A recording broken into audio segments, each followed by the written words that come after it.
Hello everybody, Captain Sidaris here, and welcome to Star Wars Interregnum, a mod for Sins of the Solar Empire Rebellion. Today I have the privilege to talk to GoaFan77, the creator and lead developer of the mod, and I guess we have many questions here, so let's go directly into it. How are you doing? I'm doing great, glad to be here. Always nice to have a modder here who is basically passionate about Star Wars, or in general modding, I would say. But before we go entirely into your project, I would like to know, who are you? So my journey with modding at this point is, over a decade old. So right now I work leading a team of software developers and coding, but when I started this project, I was just a high school student, and I didn't even think that was going to be my career. So in a sense, both modding and working on this project has kind of ended up being a great building block to, getting me the skills that would also help me in my professional career after all this time. So basically coding was never a goal for you, or IT wasn't a goal for you? Did you study something completely different? I mean, I had an interest in technology and video games for a long time.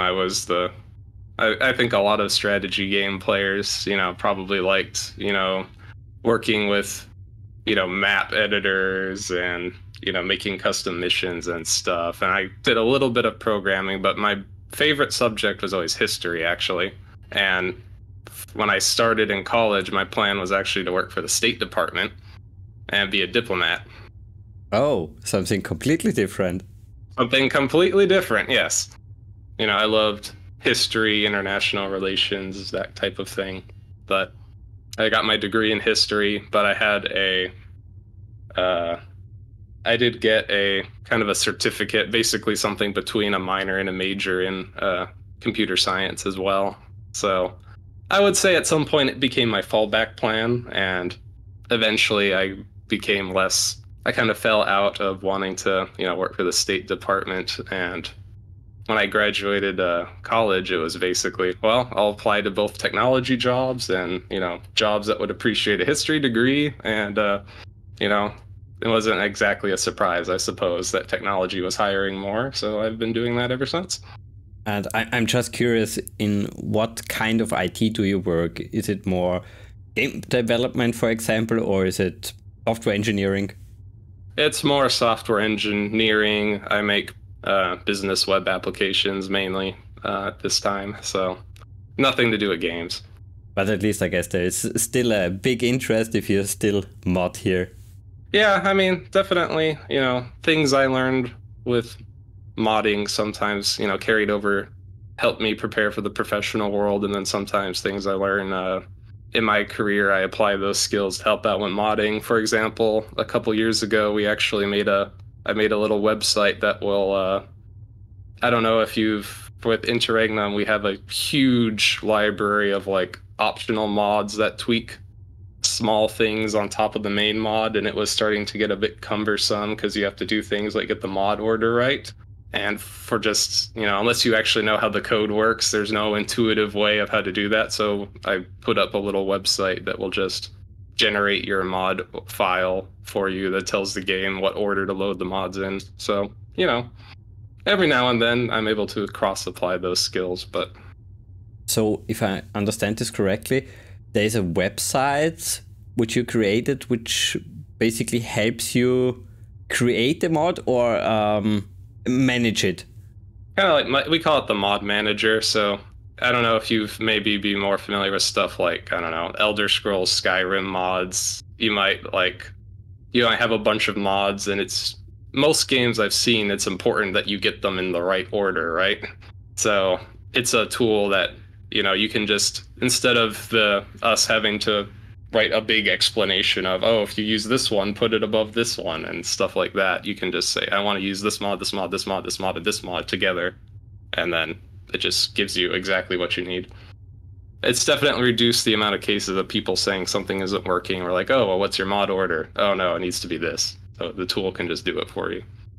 I totally like the idea, but maybe could you explain to me where's the difference to have this on a web-based interface compared to a client, which you just start via an exe?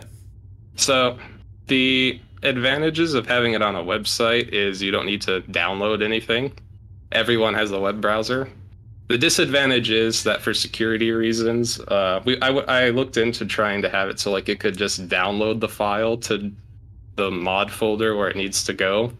But for security reasons, browsers don't have as much control of the file system on your PC. So we weren't able to implement that, but there's a button that, you can just like copy it to the clipboard or download it to your downloads folder, and then you would have to put it in the right folder. There's definitely an argument to be made that setting it up as a, program on your computer could have, done that work of putting it directly on your, in the exact right folder for you. But since I'm a web developer, it was just really easy for me to, put that together in an hour or so. It would have taken me a little bit longer to do it as a desktop application.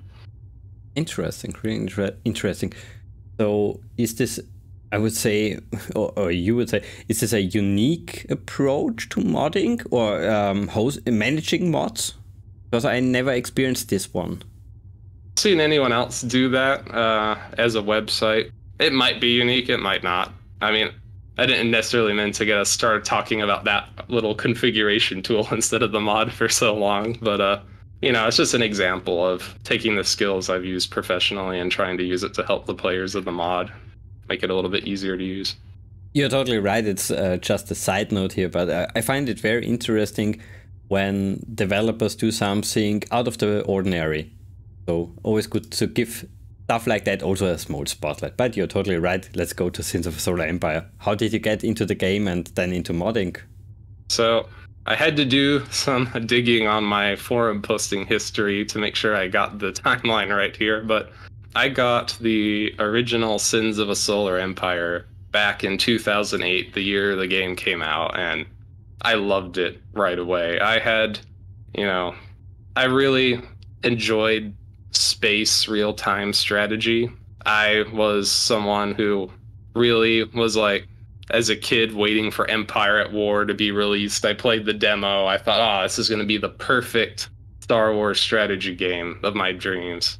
And I mean, it is a good game, but I felt that I didn't really articulate it back in 2005, 2006 when Empire at War came out, that it wasn't quite I guess it wasn't quite what everything I dreamed of. The unit cap was relatively small and it didn't have as much depth as it maybe could have. When Sins of a Solar Empire came out, I'm like, wow, you have so many more units around. It's all real time, no switching between, you have a real time strategic map, and then when you have a battle, you have to stop everything you're doing and do the battle. It's all in one. It was an amazing game, and even without anything Star Wars in it, which I also really loved, I put so many hours into that game. Yeah, totally. Sins of a Solar Empire. I also bought it directly at release, and it was basically mind-blowing, the combination of 4X and RTS into one game. It opened the door for so many things. Yeah, and that's true too. In Empire at War, you don't really have as much with like research and diplomacy or anything like that. And while Sins is definitely not at like anything like Stellaris these days, it does have all that there. It manages to scratch that itch of managing everything about your space empire, right? Which also explains why there are so many mods, and especially Star Wars mods out there.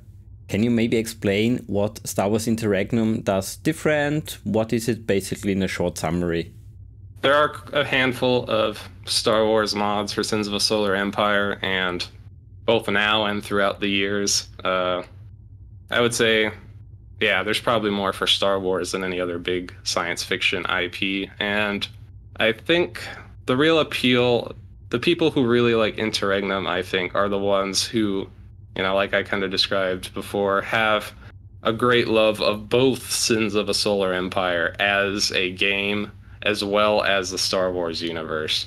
I thought that the mechanics and, lore, even stuff like more or less the size of the ships in Sins of a Solar Empire, it was a perfect fit for Star Wars. I didn't think we really needed to radically changed the whole entire conventions of the game.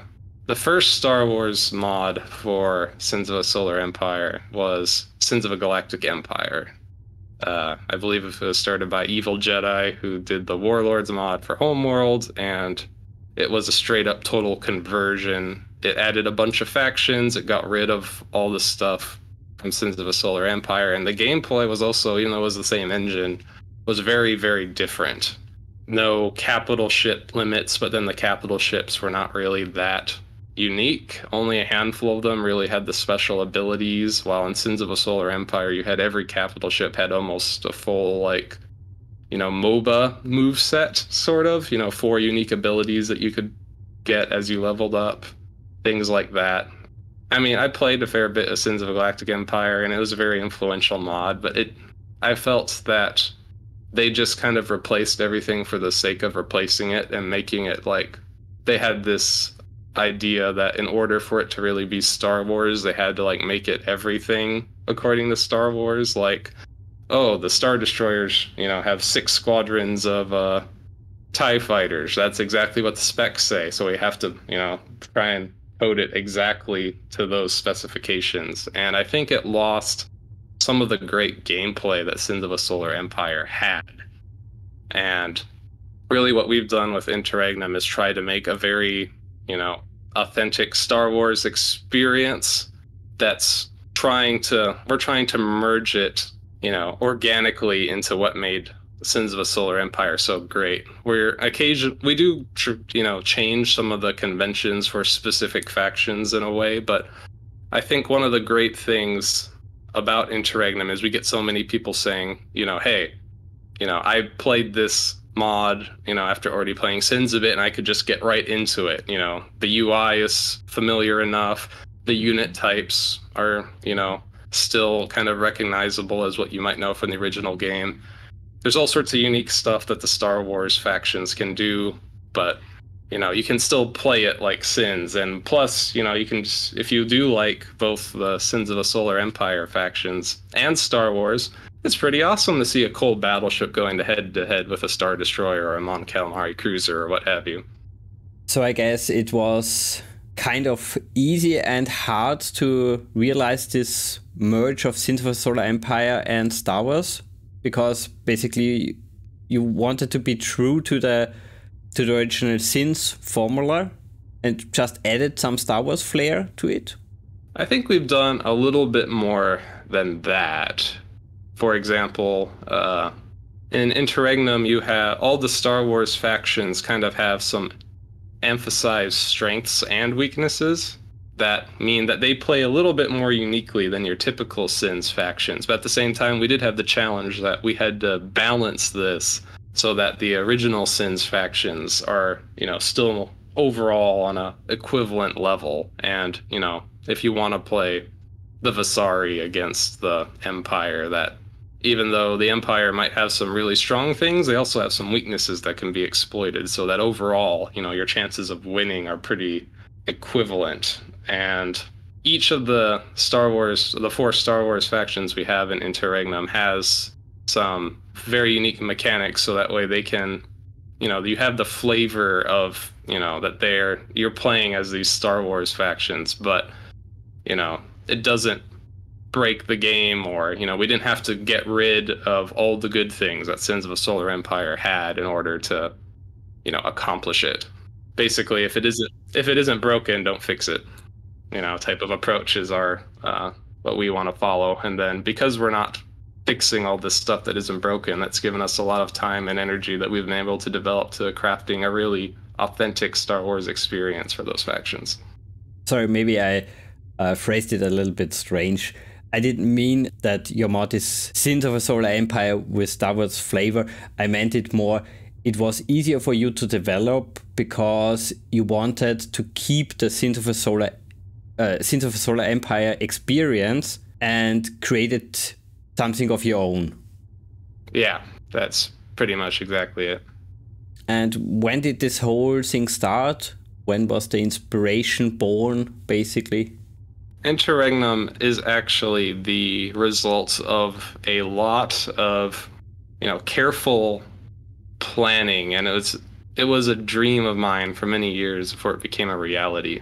I first apparently got into Sins modding around 2009, so maybe a year after the game came out.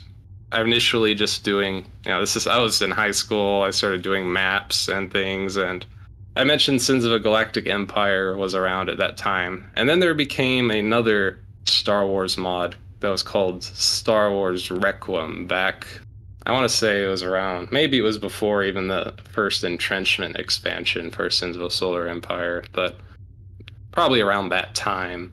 And that was a mod that, it was the first mod that just tried to add Star Wars factions to Sins of a Solar Empire. And I did get kind of my foot in the door and really start modding with that project.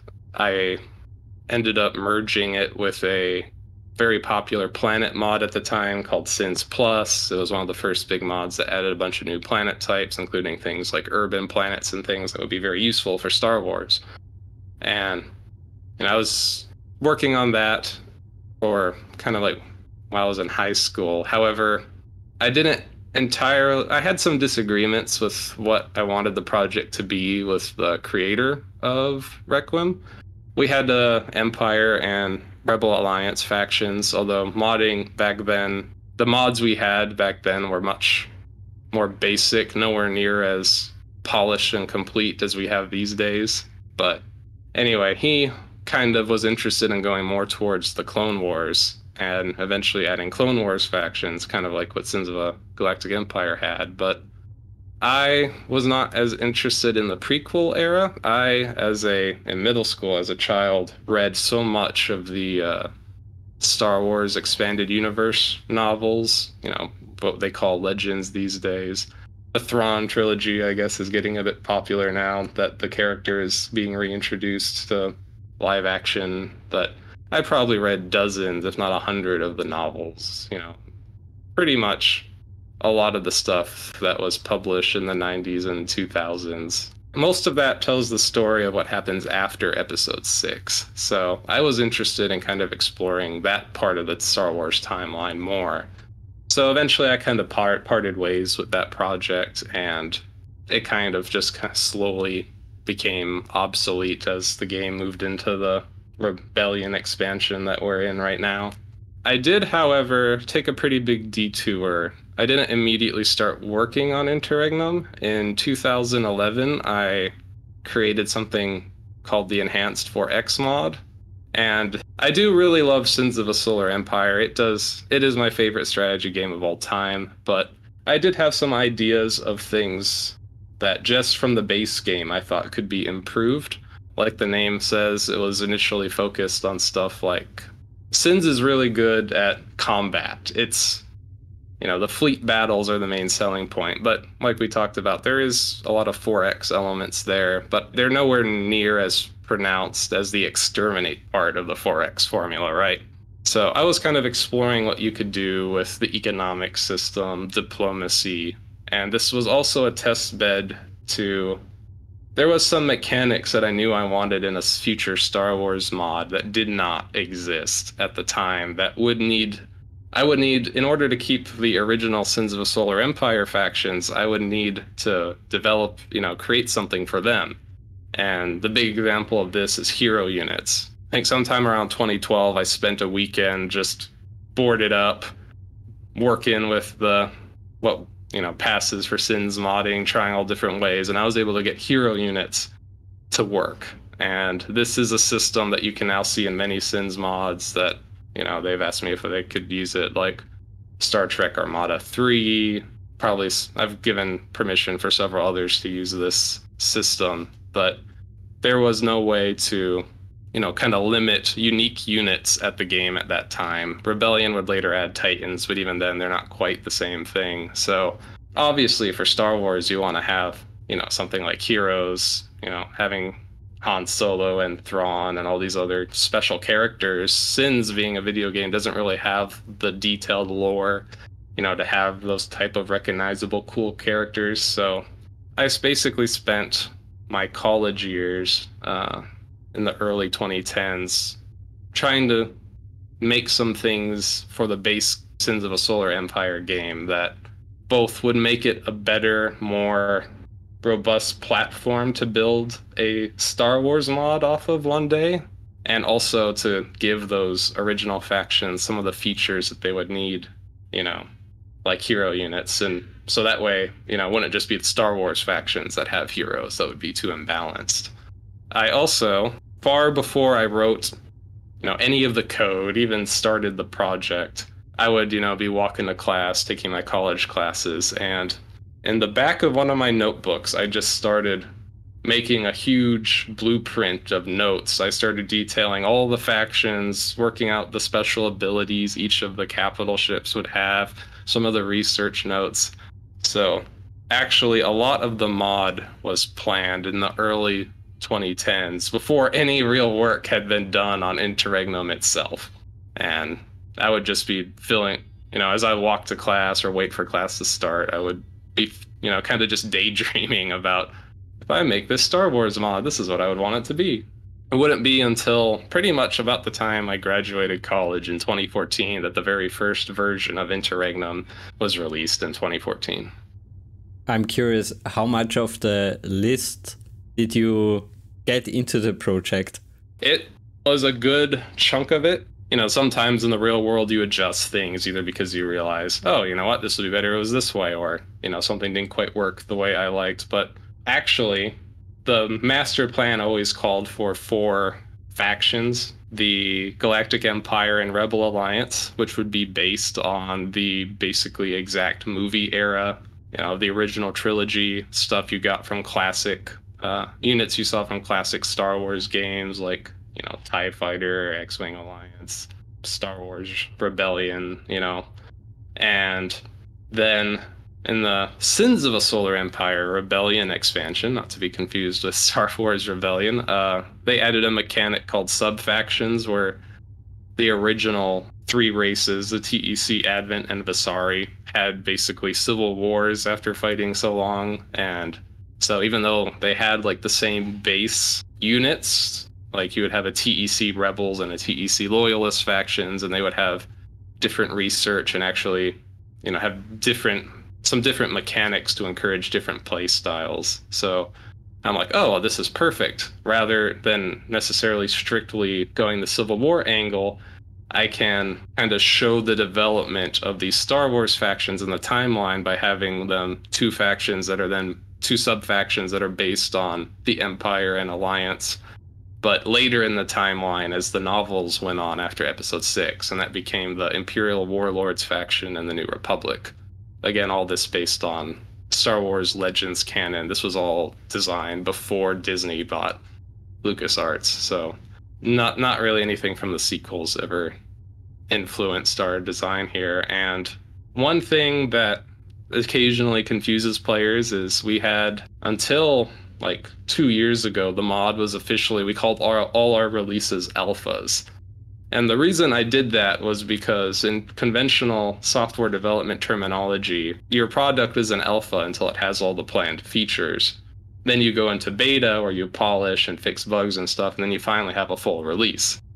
Now, game development has not been sticking to these conventions very well in particular, but because I had this sort of master plan in my head of where I wanted the project to go, you know, until the New Republic faction was actually completed in 2020, I believe, I'm like, well, we're still missing a faction. It's still an alpha, even though even in the earliest releases, I tried to hold the project to a level of quality that was far higher than a typical alpha was at the time. We just released our major releases were faction by faction. So when we released the mod in 2014, it was just the Galactic Empire, and that was the beta 1. And then when we got to the Warlords, it was beta 2, Rebel Alliance, or sorry, alpha 1, alpha 2. Every time we would release a faction, we would try to make it really high quality and complete, but because we didn't have all 4 that were planned, we still called the mod alpha. That, I guess, ended up causing some confusion. Some people thought like, oh, it's not, you know, really intended to be played yet. It's still buggy. No, that was never our intent. It was just showing that we had more ambition before we would call this project nearing completion. I totally like that approach of mixing game development strategies to modding, it's rarely done, like you said. It doesn't bother me, but I can see that some players will say, hey, it's an alpha, I don't play alphas. Yeah, and I think for game development in particular, and this has become more prevalent than even when Interregnum started, because it's been almost 10 years since the project's been going on, but we've had the rise of things like Steam Early Access, right, where companies are putting very unfinished games, as calling it, even alphas or betas, early access, and they're using this to fund themselves. Even I'm thinking quite often, they need more money, so they just push whatever they have, no matter how buggy or incomplete it is. They're calling it these things, and that's not really what the terms originally meant, right? But, that's just the way the business has gone, and it's understandably confusing players. You mentioned it already that there were some features which maybe didn't make it entirely into the game. Can you name a few examples? Something maybe the engine couldn't handle or was too complicated? There's stuff all the time that the engine can't handle, and it was actually a little hard for me because I've been working in Sin so long. I kind of have a pretty good idea of what the engine could handle, and so I kind of just generate ideas that I already know can actually be done. But one thing that we would love to do that the engine just can't do is actually shields on starfighters. So in Sins, the larger ships often can carry, smaller fighter units, TIE fighters, X-Wings, and all that. And obviously, in Star Wars, the Rebel starfighters have shields, and that's one of their big advantages over the Empire. But you cannot actually do that in Sins of a Solar Empire, even though regular units can have shields. There's no way for you to give fighters shields directly. We even thought we had it when we made a special ability that would grant starfighters shields. But unfortunately, our enthusiasm only lasted all of 5 minutes because we discovered the game crashes as soon as a fighter with shields takes any damage. So even though the UI will say this fighter has shields, clearly the game engine just can't support it. So we've balanced it so X-Wings just have more health and armor than TIE fighters, but we weren't able really to properly show most intuitively that, hey, these guys actually have shields, just because the engine didn't allow it. Another thing we get asked a lot is, in the Star Wars novels, there is a Super Star Destroyer Executor class called the Lusankia, and it's one of the flagships, one of the warlords, but in the novels it actually gets captured by the New Republic, and they end up putting these giant New Republic logos on the side, and people are like, oh, I want to have a Super Star Destroyer as the good guys. So in a lot of cases we have gotten requests for special units that are basically the same unit but with a different texture or paint job or something like that. And by and large, though, we don't do that because the engine is not very optimized for it. You would think, oh, I can just change this one texture and, I can have the different paint job. But Sins doesn't really support that. When you're setting up the art assets, you have a 3D model and you point a number of texture files to it that end up, creating the look of the ship. Well, you can't tell a 3D model that, okay, in this situation you're going to use these textures, and in this other situation you use this different texture. You have to actually duplicate the 3D model and then point it to the new texture. So you nearly double how much memory a unit is using, even if all you want to do is, you want to use the exact same 3D model, same weapon points, all that stuff should be the same, but you just want it to look slightly, have a different texture. That basically is the same amount of memory use that a whole new unit of that size would require.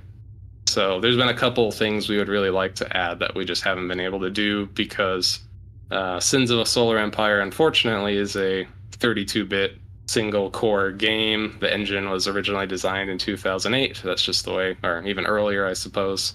It's just the way things were back then. So we have to be a little bit careful with what we want to include in the game and, take a bit of that RAM memory that the mod will use, and we've, with one major exception, have decided not to include some of the unique paint jobs that some units really should have. That we would rather add completely new unique units than doing that. And then I guess I have one more story for you. And this feature, I actually thought it was going to make it, and only late in our testing period had to be scrapped. The Rebel Alliance in the mod currently have an ability where they can actually build some structures in like asteroid belts and other, deep space features that aren't normally colonizable. I don't know if have ever used that in any of your games, but originally the plan was that the rebels were going to be able to colonize these things. And basically we had converted all of the non-colonizable planets to be colonizable, but then we only gave the Rebel Alliance the technology needed to colonize them. And the idea was kind of, they won't get any money from this, but they can build structures there. In the like X-Wing Alliance games or in some of those flight sims, we see the Rebels taking advantage of deep space, space stations that are way off any charted hyperspace routes. So we thought that was going to be a really unique mechanic, and technically it worked, and we were even trying other cool things like some certain planet bonuses for these uncolonizable planets to give them some more variety. But around the same time, we realized that for other factions, the AI wasn't working. And it turned out that basically the AI would get stuck because it would see this planet. Internally, we've now changed it to be labeled as, you can colonize this, you just need this research. And the AI would get hung up because the other factions had no research. We didn't want anyone else to be able to colonize these things. And basically it resulted in the AI for the other factions just going fairly unresponsive, and we had to pull the feature out and rework it entirely. So you can't colonize it and decide exactly where your buildings are for the rebels, but you can build a couple of assorted buildings that just get randomly placed somewhere in the gravity well. It's interesting for me to listening to the limitation of Sins of Solar Empire, and of course that it's only a 30-bit 2 software basically, but still it has so much more to offer and runs so much more stable than compared to Empire at War or Homeworld or Star Trek Armada. All these games are good and I love them, but at certain point they are so unstable and the performance drops so fast. It's funny that this game does it completely different here. Yeah, Sins of a Solar Empire is really, people do sometimes, hate on the limitations still, but the truth is, it is running a completely custom engine designed for exactly the type of game it is. I have a lot of respect for the Ironclad Games studio that made this game. I'm not a game programmer. I do a lot with software development now, but game engines I know are just on a complete other level, and they have really done an amazing job being able to, the fact that you can play a game with 100 planets, with 10 factions, with hundreds and hundreds of starships, and they're all duking it out all at once, and it doesn't immediately crash on you, is truly a testament to how well they've made the engine for this game. And you can never get performance like that if you did a more generic engine. They built this specifically to do large scale space combat in real time well. And I don't think any other game from the era comes really close to it. And I think some of the limitations that we see, like the issue we had with Starfighter shields, I think those are really just results of them optimizing the engine so well. The original Sins, none of the fighters had shields, so you can save a little bit of work if you just don't have to do the math on that for them. And there's so many starfighters flying around in large fleet battles, every little optimization you can do for them, I'm sure it does, make a difference. So it's sometimes a little frustrating for us as modders to not be able to do exactly what we want to do. But at the same time, in return, we get the ability to make a really cool mod on a scale that just wouldn't be possible with anything else around at the time. Yeah, and it runs stable. Many modern games in the 64-bit era have problems with that, especially if there are so many units on the screen. Yeah, it boggles my mind, like some of the fleet battles, like, man, I cannot imagine what sort of calculations are going on in my CPU right now. But yeah, it does a great job at it. Even though if it might be frustrating at times, I've been very happy, working on this game for so long. And would you say the game is mod friendly? Or did you have many, many, many frustrating moments? I would say it is mod friendly. The developers of Sins of a Solar Empire, Ironclad Games, and the publisher Stardock Games do absolutely encourage modding. I've actually been able to talk, over my modding career with some of the guys that work at these companies, and we've been able to say sometimes like, hey, we could do so much more of our mods if you could change this. And they've sometimes made code changes to their game that the unmodded never get used, but they did it solely to give us modders some more options. And that's really awesome to see.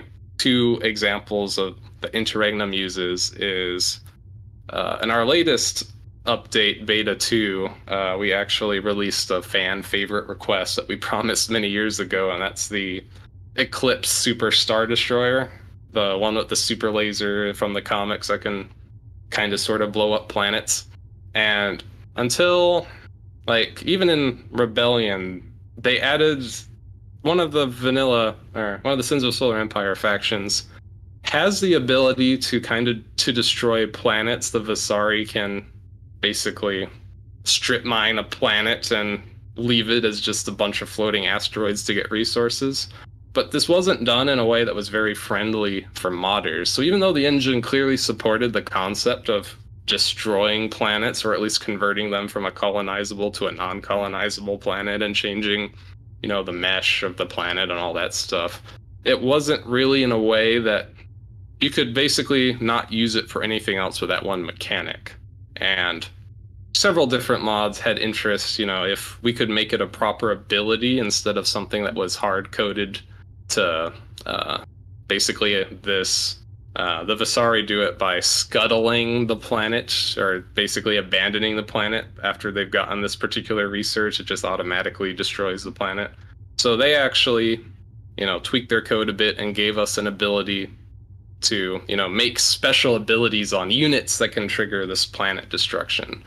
So even though as a kind of an my RTS balance design hat, I don't particularly like kind of super weapons for planet killers as a competitive RTS design, but it was very cool that they added that. And in our Beta 2 update, we added a bunch of campaign missions where they're not intended to, they're not these aren't units you're going to typically get in a, friendly match with your friends to see who's better.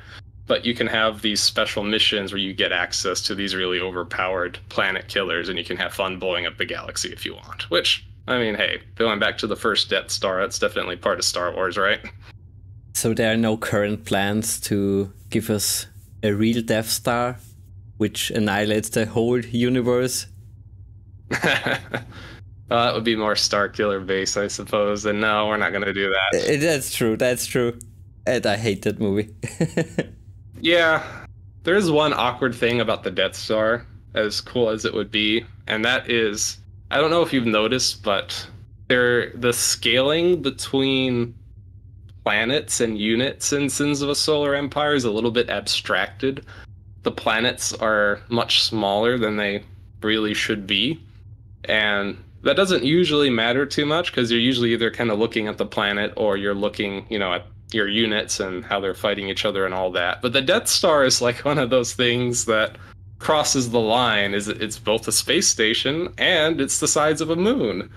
So if we scale it with planets in mind, make it a bit, maybe half the size of a planet or something like that, it's going to look way too small if you're contrasting it with the Star Destroyers and stuff. But if we make it, to scale with the units, it's going to barely fit in the game. So there's actually some unique challenges with the Death Star in particular. Also, it's not really needed to understand the mod, but we've kind of been telling our own fan fiction story of how these Star Wars factions and the Sins of the Solar Empire factions are actually fighting each other. So we've actually, in our own little internal mod universe, the idea is the Sins of a Solar Empire factions actually find a wormhole or something that takes them to the Star Wars galaxy, and then it just goes away behind them before for the Visari faction and Sins of the Solar Empire, their whole story is they're running away as fast as they can from something that's chasing them and destroyed their whole empire in the distant past. And they can't even see what it is. Any scout, anything they leave behind to try and record or see what this thing is, they get destroyed and nothing comes back. So the idea is, they managed to finally get away from that thing, but they've wandered into the Star Wars universe at around episode 6, and they start messing everything up. And we have a whole, kind of a lore section that kind of goes through a couple years of this story and kind of creates the circumstance of how you could have things like both the Rebel Alliance and New Republic active at the same time. And, if you just interested in the Star Wars stuff, I mean, you can play the mod just fine. Most of the actual faction design is based on the Star Wars lore, but some people find it interesting, and we sometimes use it as an opportunity to justify some of our game design decisions in that lore as well. Anyway, our usual frame of reference is that this is all happening a bit after episode 6, where all the Death Stars have been destroyed. I have thought about doing maybe kind of a special Battle of Endor mission that could feature a Death Star, but it's just hasn't really been a priority to work on at this point. If anyone watching thinks that would be the most amazing thing we could do with our time, by all means, let us know on our Discord or in the comments of this video or something. But I think that would be the best way to do it. And like I said, in general, we want to be able to make really fun single player, experiences, because we know that's what most players are doing. They want to just have the nice Star Wars experience. But we do actually have a small group of players that are really into the multiplayer and PvP aspects, and I don't think that units like the Death Star should really be a viable strategy to just instantly win the game, more or less. I know Empire at War kind of, I think it only really did skirmish based multiplayer anyway, but those type of things are really fun, but at the same time I think they get in the way if you want to also have a more competitive multiplayer real-time strategy experience. So we're always very careful how we implement any type of these super units, so that way they're not really a viable way to win, to beat your friends, because your friends might not feel that nice if you get a Death Star and you just immediately blow up all their planets and their ships, right? Yeah, definitely. Balancing is always tough, especially if it's for a complex game like this. It's not a normal RTS game where you have maybe 10 units fighting each other. Yes. But I find it really interesting that you create your own backstory. Do you have it on a wiki? Are there some PDFs? Where can people find that? Most of our stuff is in our ModDB page. That's both where you download the mod, and we post articles both about what we're working on, and we also post on occasion the lore articles. So I can send you a link that has I think there's 8 or 9 main, we've released the lore over the years for it, and it contains a link to all the ones we've done if you really want to, read up on all that. And it's basically it's obviously not anything, official, but since I did read all those Star Wars novels so much back in the day, it's really sort of a love letter of mine as well to both Sins of a Solar Empire and that era of, Star Wars expanded universe. Sort of I guess my approach kind of accidentally has been somewhat what Marvel has been doing with the Marvel Cinematic Universe. Obviously it's a different situation. They're not strictly exactly following the comics, but specific comics do, they kind of take the core essence of some of these things and then they tweak it a bit to be new and fit this new story they're telling. But a lot of the original elements are still there, and that's kind of been my approach with creating the lore for this mod. And if you are familiar with any of those, read any of those books or anything, you might see a lot of things. And hopefully I haven't betrayed the spirit of any of it or its characters or anything like that. Oh, I'm sure you didn't. But I'm really interested in reading up your background story now. You mentioned basically that you're not working on this alone. How big is your team? So for Interregnum, I started by myself in 2014, and for the first few years it was just a solo project, but I have been really lucky that I guess other people have played it and seen they like what I've done with it, and they've volunteered to help with their time. And at this point, we have 4 core developers. There is Donos was the first one to kind of come on. He's also kind of more into like the programming and like development side. He's done some of the features, like we have Mandalorians in the mod that are kind of, they replaced the pirates in the original Sins of a Solar Empire. They like to go and attack various players throughout the game. So we actually have some pretty cool ships there. He did a big job with that. One thing I should mention, I started this in high school, but I very much am more of a software developer, has always been more of my strengths, the coding side, the balance side.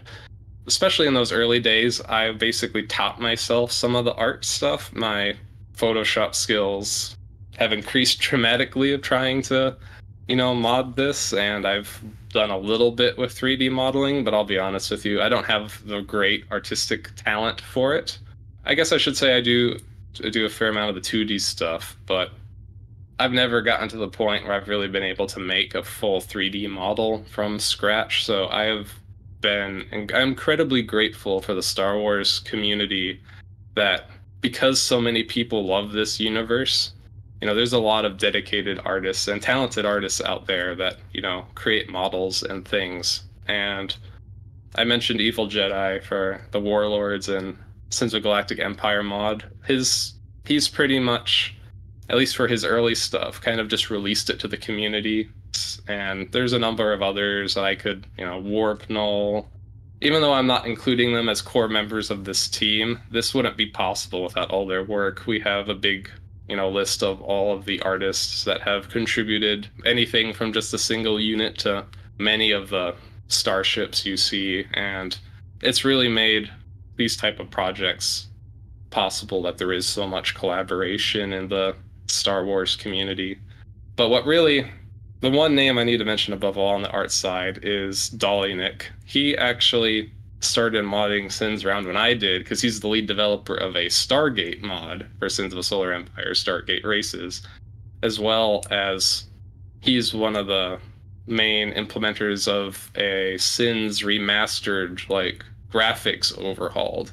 So he's a very talented guy, but he also likes to do some Star Wars stuff, and he pretty much single-handedly got this mod unstuck on our New Republic faction. Evil Jedi had some of the artwork available, but there isn't a lot of good artwork in Star Wars for New Republic units, like, 5-10 years after Episode 6 and how they start transitioning away from that Rebel fleet you see at Endor into a real professional military.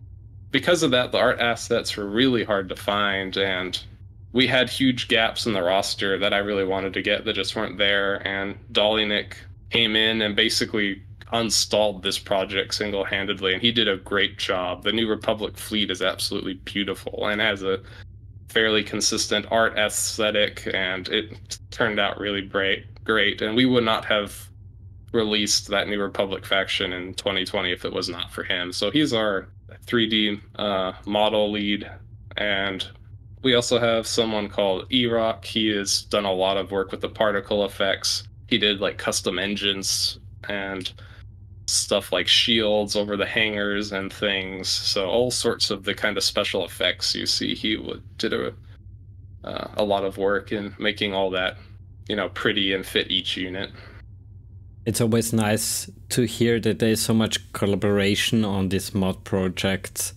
That basically that way we get those amazing mods which wouldn't be possible without collaboration. Absolutely. And it's kind of interesting that over the years we've both collaborated with other Sins of a Solar Empire mods. I mentioned Dolinik, was doing his own projects at first before he came on and eventually joined the team to help us. One of the main 3D modelers for a lot of the Star Trek mods you see, like Star Trek Armada 3 and Sins. He goes by either Max or Gowron. He actually was a Star Wars Battlefront modder at one point as well, so he actually has done a fair amount of Star Wars stuff as well. He's let us use over the years, and I mentioned, I actually taught him how to do the hero unit thing, so I like to think every now and then my coding abilities are able to be shared and help the community as well. And as well as the Empire at War community. We've collaborated quite a bit with the Empire at War remastered project and a handful of others as well that we've been able to work with and share some of our models and artwork and things so that, it actually helps both the modding communities on both games be able to prosper, really. Is it very easy to take, for example, a model from Empire at War and translate it for Sins of a Solar Empire?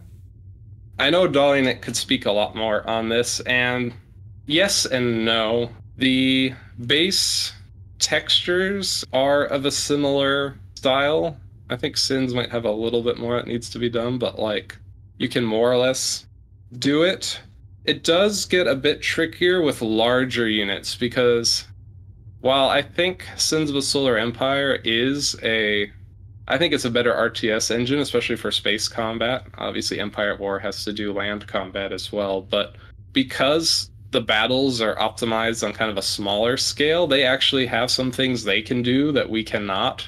So, they can because it's a 32-bit game engine, both Empire at War and Sins of a Solar Empire Rebellion, there is a limit to the size of a 3D model that you can use for them. However, they have a loophole that they can basically kind of ignore that limit because in Empire at War you have hard points where you can target certain weapons or shields or whatever. And I'm not an expert on how this is done in Empire at War, but somehow they're basically able to rig multiple 3D models together and have them act like a single unit. So there was one ship we added, the Bellator Star Dreadnought is one of the Empire's Titans, and in the Empire at War mods, this is an absolutely huge high detail super ship that includes tons and tons of turrets. And in Empire at War, you can have rotating turrets. In Sins, you don't really have that. And basically, when we got the model for it, it's in a bunch of different 3D models that they end up splicing together in the game somehow. So you see it and it behaves as a single unit in Empire at War. That capability isn't really available to us, so we did end up using Empire at War Remastered's Bellator model, but we were not able to have all the turrets. We occasionally get people ask, are you going to add the turrets? And well, we'd really like to, but we have no way to work around that base memory limit of how large that model can be. So in some cases, we have not been able to match their level of detail for the absolute largest and most complex units in the game because of that. And it takes a little bit more work on our side because then we've got to kind of untangle all those separate parts and reassemble them into one model that Sins can work with. So I'm sure that's caused some headaches for Dolinik, and I've messed with it a little bit in the past. But on the whole, it's definitely doable. And for smaller units, they're very similar in both games. I mean, they both have some custom work you need to do. Empire at War needs to worry about rigging, destructible hard points, and for us it's a little more simpler, but well, at least it's a starting point, a little bit of time saving here if you get units from that game to your games. Yeah, it saves a ton of time, and it's definitely been good that we've been able to establish that bi-directional cooperation. Since we are over the 1 hour mark, I would say Let's close it slowly off. Just a few final questions here. Basically, what feature are you most proud of in your mod? I mentioned one of them, but hero units. That was something that the game did not have any real intuitive way to do, and we were able to figure out a somewhat cumbersome but very effective method of getting it to work in Sins of a Solar Empire. There is also the Galactic Empire faction has a unique mechanic where they don't really have any explicit direct weaknesses like the other Star Wars factions, but they have a morale mechanic where if they lose a planet, they suffer debuffs for their entire, like their planets for a period of time, make less money, their units don't fight as well. And we made quite a few unique abilities that affect like the entire galaxy before the game system really had a good way to do that. Ironically, in one of the last DLC we got for Rebellion, they added a much easier, more optimized way to do that. So, but for a time, I think we really pioneered that and how it works. But it sounds hard to balance that system. It's actually not as bad. The reason we have that there is for the Galactic Empire, we wanted to create this. We wanted to make them fairly strong, so you feel like you're this, galaxy-wide super empire, but we needed to give them an exploitable weakness, and we didn't. What we really wanted to have them avoid was just, being hyper aggressive. They have very good DPS on their Star Destroyers and things, and there would be a risk that they could just be very aggressive with this and steamroll everybody. So that morale system actually creates this incentive where, okay, you can conquer a planet, but then you have to secure it. Otherwise, the rebels are just going to go behind your lines, bomb out that planet, and then suddenly you start falling apart. Your economy will start to crumble. Your units won't fight as hard. So we wanted to create, rather than just a reckless aggression, we wanted this loop of, they conquer, fortify, build up, conquer, fortify, build up. We wanted to basically make it so that way they have to either take the time to be, secure what they conquer, because they're supposed to be the unstoppable, secure society, right? And if you play too recklessly with them, we wanted to really punish that. And I think it actually mostly works if you manage it carefully and you play and you don't lose any planets. And against the AI, if you're pretty familiar with Sins, that's not that hard to do. You don't suffer any of the downsides, but at the same time, because it's there, you kind of have to, the threat of it forces you to adapt your play style as the Empire into this very unique system that the other factions don't have. Yeah, it sounds like a nice system to balance that. And I would even say unique in that sense. I wouldn't know of any RTS who does stuff like that. Yeah, and I guess I'll talk also a little bit, it has been a challenge to, on the converse side, you have the Rebel Alliance, they're supposed to feel like the underdogs, kind of running away from things. But at the same time, we ideally want to reach a state as an RTS designer where every faction has equally viable paths to victory. So we had to do some work on the Rebel side, so that way, their early units are kind of fragile, but they're fast and they can do a bit more damage. But it feels like you're taking losses. Their economy starts out relatively weak, but then they get all sorts of ways to be more efficient. So it never feels like as much like you have this really unstoppable death fleet. But actually, it's very deceiving the way we've tried to, make it seem like on paper it looks like they're weaker, but they're really not. So trying to create that authentic Star Wars experience into a balanced RTS, along with a bunch of factions that don't really have these, they're a bit more the Sins factions are a bit more well balanced. They don't have these explicit weaknesses designed into them, but they don't have the same level of unique strengths either. Is kind of been our approach, and I think it's actually worked pretty well in our multiplayer games. I mean, basically we joke, there's overpowered things about every faction, and there's no one faction that wins consistently. I mean, we have balance testers that might say this faction is a little bit more overtuned than this one, but on the whole, any of them win games, and that's what we like to see. So what would you recommend a new player starting the mod for the first time? What should he do? I mean, unlike some of the total conversion mods out there, we are really built on the core of Sins of a Solar Empire, I think. Play the tutorial without the mod. I mean, it probably would work even with the mod, but I haven't actually tried it, so I'm not sure. It doesn't hurt to play one game without any mods, I think, just to kind of get a feel.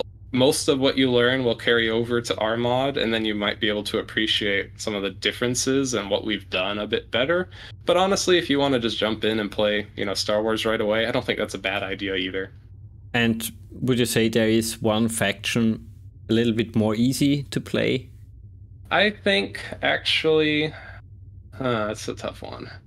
I think either the Imperial Warlords faction, their weakness is they don't have as large of fleets as everybody else because they're kind of like these illegitimate, imperial officials who've just kind of decided to go for their own, try and make it on their own after the emperor dies, right? They're not really legitimate or they don't really control a lot of territory compared to the others, but they actually have a ton of research bonuses, and they're kind of a quality over quantity faction, and they can get through their tech tree more easily, and they have a lot of unique researches to kind of compensate for their lack of fleet size. So that gives you fewer units you have to worry about, and you can kind of explore the tech tree more quickly.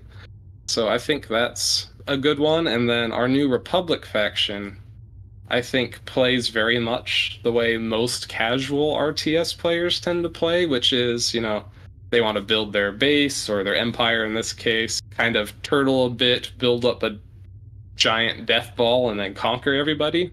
That is exactly their play style. They have disadvantages in fighting an enemy territory at the start of the game because they're an entirely new military built from scratch. They have teething problems that they're kind of working out, but their late game economy and military is very, very formidable, and they are basically very strong all around, and they can eventually even remove the attacking penalty they have early on. And then at that point, you can get a bunch of really powerful and efficient units, and basically if you can survive to the late game, and against the AI, that's, in PvP, that's a weakness that is definitely exploitable, but the AI, especially on the easier difficulties, you can usually safely get to that point, and then you can have a really great, really powerful fleet and vanquish your enemies. And I think a lot of players tend to play like that when they first start out. If for no other reason, they like to explore everything that's available, right? Research all the units, see what everything they can do. And the New Republic is a great faction for that. They've got a lot of really cool high-tech stuff. Yeah, that's definitely sounds like my playstyle. Talking also shortly about the future, what can we expect? I know the game is still in beta, so when can we expect the release of the full version? So if all goes well, and by all means in modding, there's no guarantee that happens. Real life gets in the way for any member of our teams at unexpected moments sometimes, but we're actually hoping to release the full Interregnum 1.0 full release, no alpha, no beta, by the end of the year is what we're shooting for. Basically, we're spending a lot of time now really polishing things up. I mean, I think our mod has always been very, very polished, but we're trying to do things like, making sure every little ability has some sort of unique special effect, maybe describing things a little bit more clearly, lots of balanced stuff. We're not really at the point of wanting to share too much about this, but the one big feature that's coming, and this is the first major feature that wasn't really planned in any way in that original design document I made in college I talked about, but we're having one of the Sins DLC or Rebellion DLCs added a random events feature, and we're basically exploring adding a kind of crisis level endgame event, somewhat like you might see in Stellaris, and if you're familiar with them, it's basically a Yuuzhan Vong invasion. In the Star Wars novels, they're a war-like civilization that uses organic technology that invades the Star Wars universe like 20 or 30 years after the movie or something like that. Oh, sounds really nice. I always like when there's some random elements, which especially in PvP can change the dynamic completely and maybe even leads to some cooperation for a short time. Yeah, we definitely would like to be able to see something like that. We figured out a way to make sure it doesn't occur until fairly late game when you've had a chance to develop your empire. But yeah, especially if you like to play with your friends, I could totally see, like, you're trying to fight each other, and then suddenly, if you don't deal with these guys right now, they're going to build up and be a threat to you all. Yeah, there are unlimited possibilities with a feature like that. I just think about maybe a Borg invasion or a Dalek invasion or something in universe. You could do so many things on that level. Yeah, and I think I wouldn't be surprised if some of the other Sins of Solar Empire mods have done something. Well, actually, I mentioned our artist, Dalinik, also does Stargate stuff. Basically, he's done something similar, but with a replicator invasion. So there is definitely some, like, precedence for this type of thing in the Sins community, but we're kind of hoping to take it to the next level. And I can't get too much into what that'll look like, but we do have some exciting ideas we hope work out. Sounds amazing. Can't wait for it. Another future topic, maybe we talk a very short amount, Sins of Solar Empire 2. It's not around the corner, but it's maybe on the horizon. They confirmed it exists. We spent over a decade just wondering if we'd ever see it, and it is good to hear that it really is out there. I've played a little bit of the early access version they have. It's definitely very alpha, if we're talking about the terminology we use. Is it pre-alpha? Pre-alpha, really, yeah. They're calling it a technical preview. I think that's what they're trying to say. If you are wanting a, complete and fun, I mean, it is fun, but it's definitely far from, there's only the TEC factions there, and clearly even not everything there is a ton of placeholder stuff. But the important thing really is it is a 64-bit multi-core engine, and they are clearly using this to try and test their tech to do things like rotating turrets. That will be I'm not saying for sure that there would ever be an Interregnum 2 for Sins of Solar Empire 2, but any potential Star Wars mod for Sins of Solar Empire 2 is going to love the rotating turrets. You can do a lot more interesting things with fighters. Missiles are individually tracked and can be shot down. There's all sorts of... I mean, it's still super early. It has a lot of potential. We are watching that with great interest. Our focus is still, trying to finish up Interregnum on Rebellion here, but it has a lot of possibility, and I am really looking forward to see how that game develops. Well, sounds like a really, really bright future for modding. I really hope so. It definitely has the potential there. Well, then basically, before we end it, I would like to ask also a short review basically of everything you learned over those many years. What was basically the biggest aspect you learned? I mean, I kind of talked about it at the very beginning of this, but I learned so many things working on mods. Like, I won't say that making mods is really the exact same as programming, but it's kind of uses the same skill sets, and we have created automated tools and things to help us that are programming, stuff like version control, collaborating on a project with multiple developers. This is all stuff that ended up really helping my professional career, and in a sense, this project was really practice for what I'm doing now. I'm now running a team of software developers making, business software, and I ended up doing a lot of this type of work in modding first. Even though I didn't intend to even get into this industry exactly, it has really been a great hobby that's definitely played a role in ending up to where I am in my life today.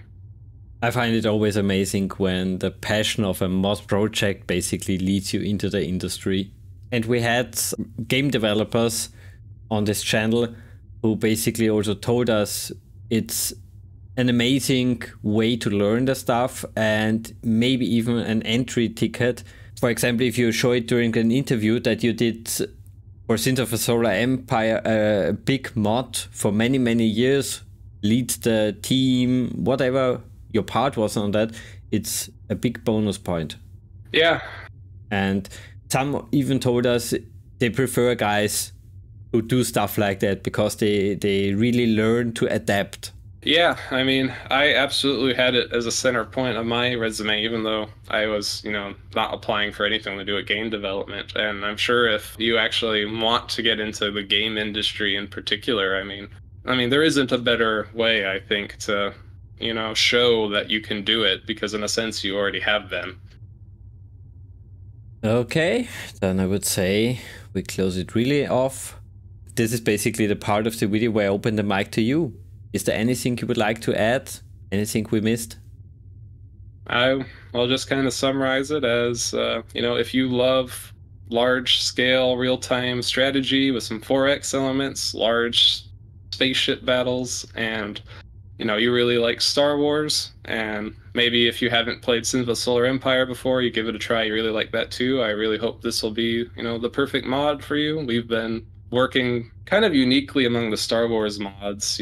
I say we've been in constant development for almost 10 years now, and we've never abandoned or, put the project on pause. We've constantly been trying to make it better, and we hope you'll enjoy playing it. Oh, we definitely enjoy playing your mod. Also, I have to say a big thank you for doing all this amazing work, and also for taking your time for this interview. It was really nice talking to you and learning about your past and a little bit a peek behind the scenes. It's always nice. Always happy to talk about this kind of stuff. That's good to hear. So maybe when you have the next big killer feature, I will contact you again. Absolutely. Okay, guys, I would say that's it for this video. Leave us a comment, tell us what you think about the game, and of course, play the game. Until next time, bye-bye. Bye.